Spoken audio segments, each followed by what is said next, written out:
want to say what a thrill it is to be back at the NAMM show. I've been to the one here in Anaheim a few times and the one in Nashville, and it's musician's heaven for anybody who plays anything, even if they don't play it well. That would be me. It's still a lot of fun to come to what really is the largest gathering of musical products anywhere in the world. So what an incredible experience. I know that the people who come here are kind of like me, just wide-eyed to go through this. But the reason I'm here is really not so much just to go awe and wow at all the products, but it's because of a passionate commitment that I have to see that we would put musical instruments in the hands of every kid in America. And over the past few years, I've been partnering with the NAMM Foundation and their Wanna Play Fund to try to raise money so that we could see that kids who wanted to be able to play music would be able to have access to an instrument. Music was life-changing to me. I got my first guitar when I was 11, been playing ever since. It became pretty obvious somewhere along my teenage years that I probably was not going to make it professionally. I wasn't that good. But one of the things that I feel we've got to make sure that kids learn is that music is a life skill.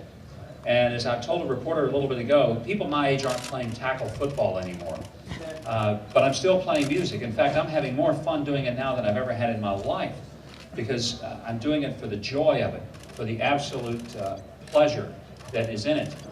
But I also recognize that there is a direct correlation between music and academic success and achievement. And a lot of school districts today across the country are doing the dumbest thing that they could possibly do, and that's they're cutting the music and arts programs out of their budgets. Well, that's foolish. We have 1 out of 3 kids that drop out of school in America today, and they are not dropping out because they're dumb. They're dropping out because they're bored. A lot of these are the right brain dominant kids, the kids who are creative by the way that they've been hardwired. And those are the ones for whom music and art are the very vehicles by which that they are going to learn. The fact is that every student, even the ones who aren't right brain dominant, we know that if they're introduced to music at a young age, they're going to do better in math, they'll do better in language, their cognitive reasoning capacity is going to be dramatically better. So there is an academic correlation, and that's reason enough. But I would also just argue that even if there was not an academic correlation, the value of music is intrinsic to the very soul of a country and a culture. And music is the vehicle by which we transfer culture from one generation to the next, from one person to the next. And perhaps now more than ever, we need the civilizing influence of music.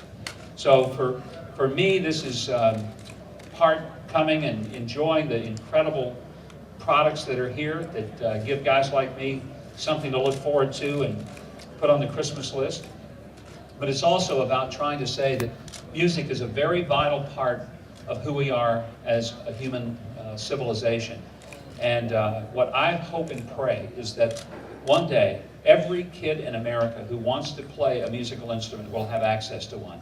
That no one would be somehow deprived of participating in music because of the lack of resources to have an instrument. And that's why I've been working with the Wanna Play Fund and will continue to do so. Well, I'm going to get back to the show and have some fun. I hope you guys will too.